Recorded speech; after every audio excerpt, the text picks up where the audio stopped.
even terug naar de basis. Gewoon, wat is eigenlijk? Als jij, dit is quote, letterlijk quote. Werd ik gebeld door mijn schoon. Het is een staatsbezoek. De belangen van de kolonisator.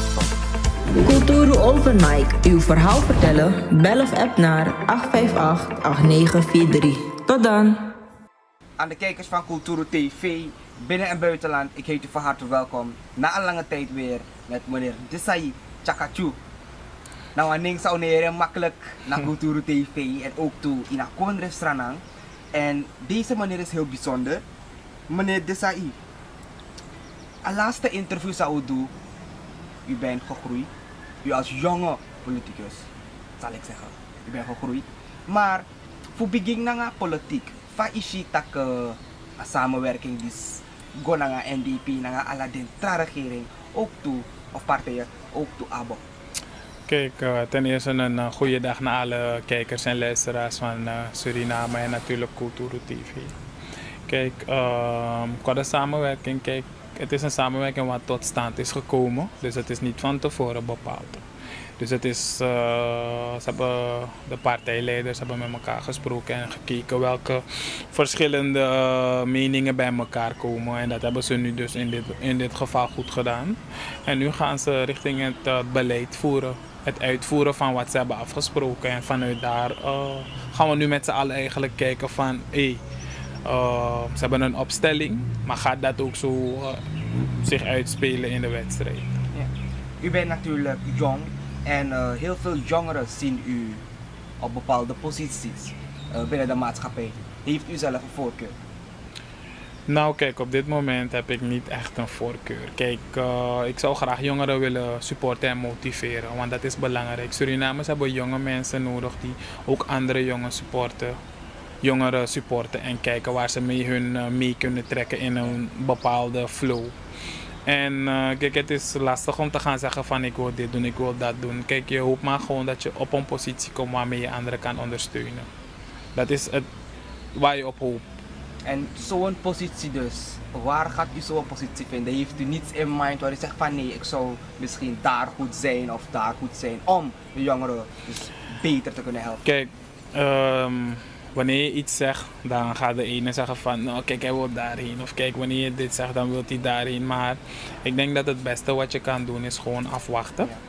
En kijken wat de partijleiders allemaal beslissen en wat ze zien van hey, dat zou ik willen voor jou. Of daar zie ik jou wel iets in hebben. Op dit moment moet je gewoon hetzelfde blijven doen. Want kijk, het moet niet zo zijn dat 5 jaar je niks doet. Ja. 5 jaar moet je werken voor de jongeren, voor het land. En vanuit daar trek je het weer verder. Goed, een samenwerking tussen NDP en ABO, had u dat verwacht?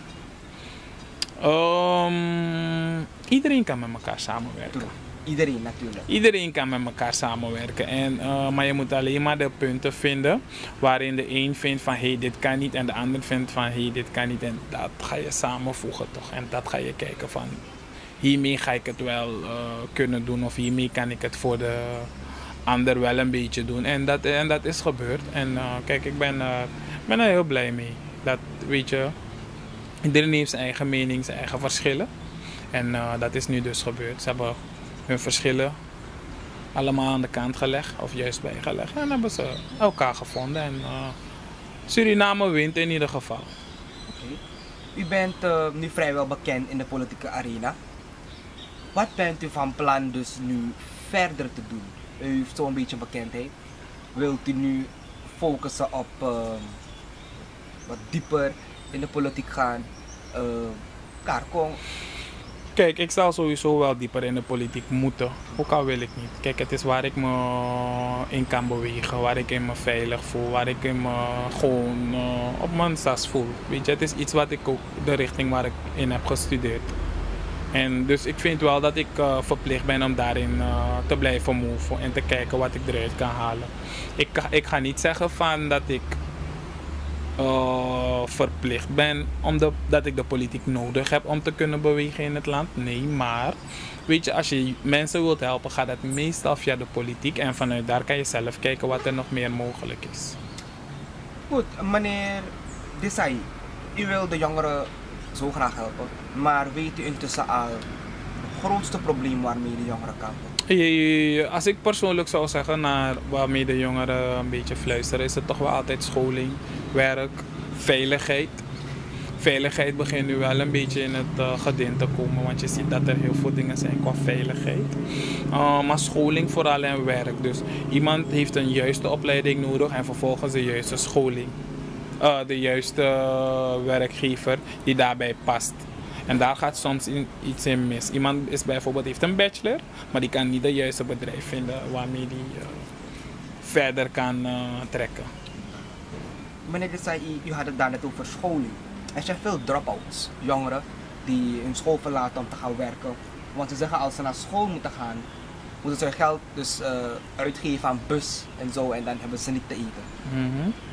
Wat zou uw advies daar zijn? Want als we goed bekijken hebben ze dus wel eigenlijk geen optie dan een drop-out te worden en te werken. Kijk, het liefst wil je niet dat kinderen, jongeren van school afgaan. Dat wil je niet. Dat is niet waar je op bouwt. Dat wil je niet. Je wilt als ouder dat niet, als mens wil je dat niet zien. Maar op het moment dat het gebeurt, moeten wij wel proberen als de bevolking en ondersteunende maatschappij te kijken hoe we ze toch wel terug kunnen trekken. Kijk, weet je, ik ben zelf ook wel eens van school weggegaan. Maar ik heb wel altijd mijn pad teruggevonden. Van dat ik wel eventjes die scholing nodig heb om ietsjes meer te kunnen doen. Dus ik hoop altijd dat er wel mensen zijn die hun pad weer vinden om weer alsnog door te gaan. Oké. Het wordt heel mooi naar de aantreden toe van een nieuwe regering. Want het is een heel mooi vorming van heel veel partijen. Maar ook meneer Venetiaan had dus problemen daarmee. Vindt u dat hij terecht antwoord heeft gegeven of niet? Kijk, dat zijn altijd interne problemen. Die spelen of die er al waren. Wij als personen buiten de politieke partij kunnen daar niet over antwoorden. Het is een interne iets en ik denk dat mensen altijd een reden hebben waarom ze iets zeggen. Jij zelf weet nooit de reden, maar mensen hebben altijd een reden. En vanuit daar zo moet je zelf even kijken van hoe zit het precies. Oké. En als je dat de nieuwe regering kon, gaan we nieuwe ministers krijgen natuurlijk. En ook de ABOP krijgt een paar ministeries. Bent u tevreden daarmee?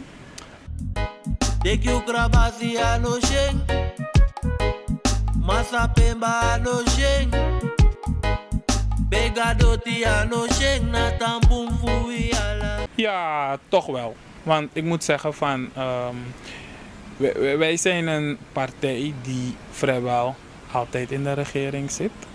En we kunnen altijd kijken wat een beetje bij ons past. Wat wij vinden van daarmee kunnen we Surinamers helpen. En ook wij stationeren heel veel jongeren. Weet je, als ik een persoon mag noemen, denk bijvoorbeeld aan mevrouw Melissa Frederiks. Zij is een persoon die een heel ambitieuze dame is, die vind ik persoonlijk directeurpositie kan bekleden. En dat zij ook vrij is daarin om te kijken waar ze zou willen. Kijk. En daardoor vind ik wel dat wij de juiste ministeries kiezen. Meneer Desai, u gaat nu dus dieper in het politiek, maar veel mensen zeggen dat politiek vies, vuil is, politiek naar leemangsan. Mogen we dat verwachten van meneer Desai of gaat meneer Desai dezelfde blijven als hij nu is? Luko no de. Ik heb geen tijd om te gaan liegen om mensen te helpen. De mensen die me kennen, waarmee ik wel eens heb samengewerkt, weten of ik lieg of ik niet lieg.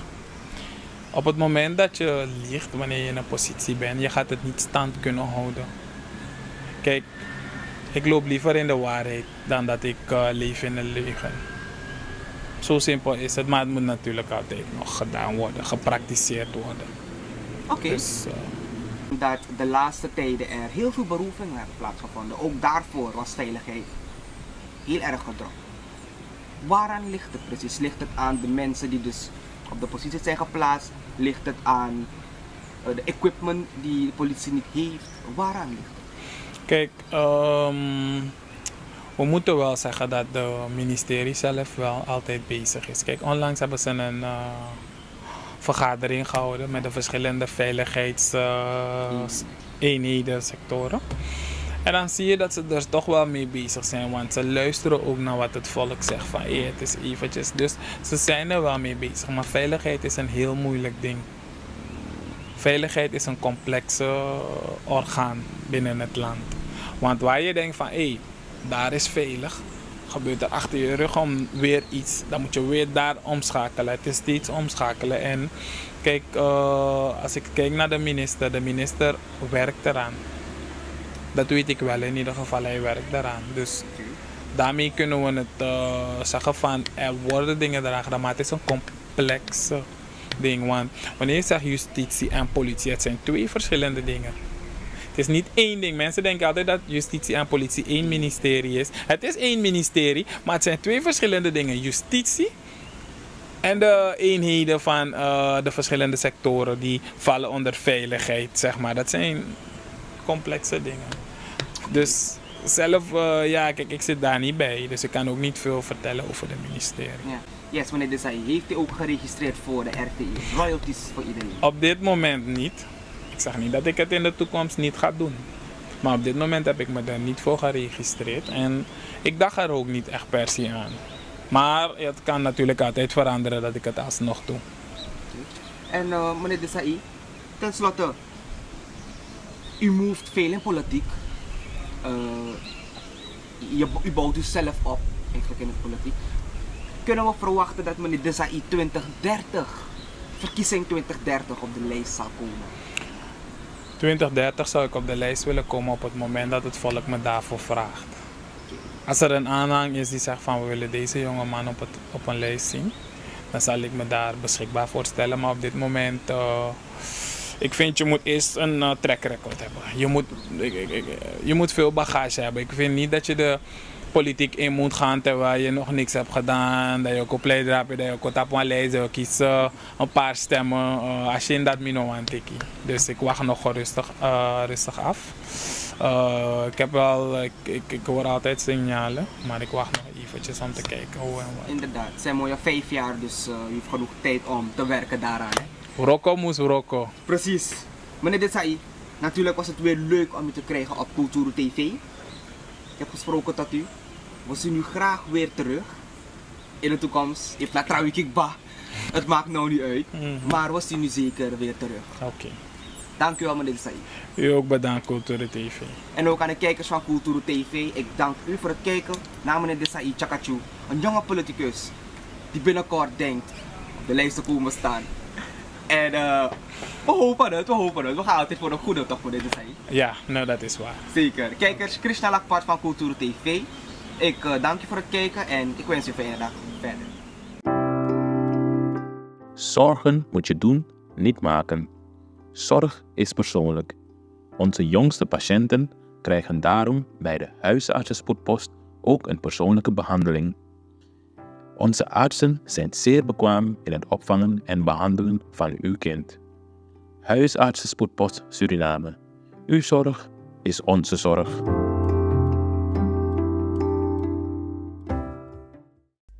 Ben jij een gedupeerde van de toeslagenaffaire, ouder, kind of ex-partner?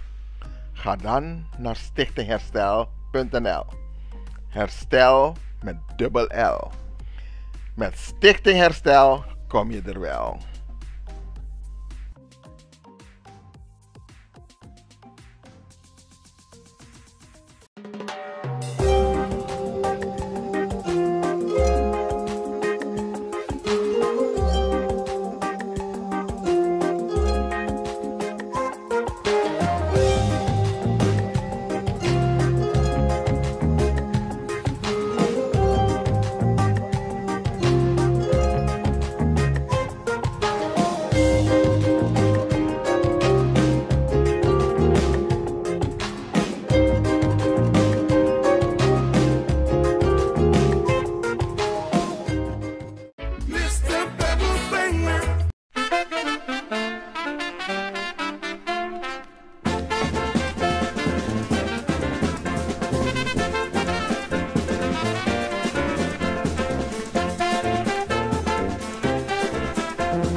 vaderland.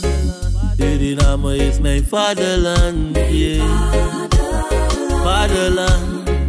Suriname is mijn vaderland. Suriname is een heilig land, maar we doen wat toe onheilig staan. Zo weinig man, maar de man niet veilig staan.